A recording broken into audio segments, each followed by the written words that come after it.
ಅವ್ನು ಇಷ್ಟಪಟ್ಟಿರೋ ಹುಡುಗಿ ಅನ್ನೋ ಕಾರಣಕ್ಕೆ ಜಾತಕ ಗೋತ್ರ ಏನು ಬೇಡ ಅಂದೆ.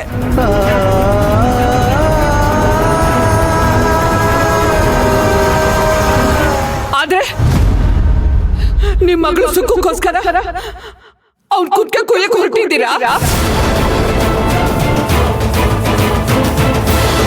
ನಿಮ್ಗೆ ಹೇಳೋರು ಕೇಳೋರು ಯಾರು ಇಲ್ಲ ಅಂತನಾ?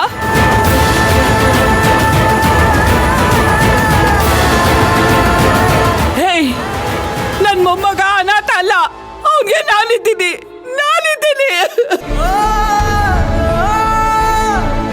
ಅಜ್ಜಿ ಪ್ಲೀಸ್ ನಮ್ನ ಅರ್ಥ ಮಾಡ್ಕೊಳ್ಳಿ. ಮುಚ್ಚ ಬಾಯಿ. ಏನೇ ಅರ್ಥ ಮಾಡ್ಕೊಳ್ಳೋದು?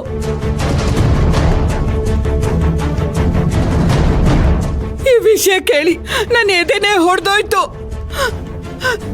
ಏನೋ ರಾಯರ ದಯದಿಂದ ಸತ್ಯ ಗೊತ್ತಾಗಿ ಮದ್ವೆ ನಿಂತೋಯ್ತು. ಇಲ್ಲ ಅಂದ್ರೆ ಏನ್ ಗತಿ?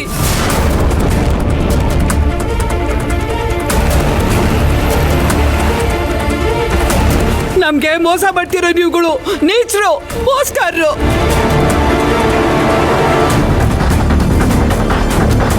ಎದ್ದು ಮದುವೆನು ಬೇಡ, ಎಂಥದ್ದು ಬೇಡ. ಬಾರೋ.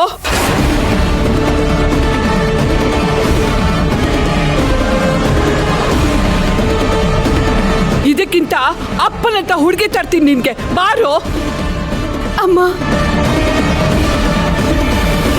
ಇದು ನಿಮ್ ಕೈಯಲ್ಲ, ಕಾಲು ಅಂತ ತಿಳ್ಕೊಂಡು ಬೇಡ್ಕೋತಾ ಇದ್ದೀನಿ. ದಯವಿಟ್ಟು ನನ್ನ ಮಗಳನ್ನ ಬಿಟ್ಟು ಹೋಗ್ಬೇಡಿ ಅಮ್ಮ. ಅವಳದೇನು ತಪ್ಪಿಲ್ಲ ಅಮ್ಮ.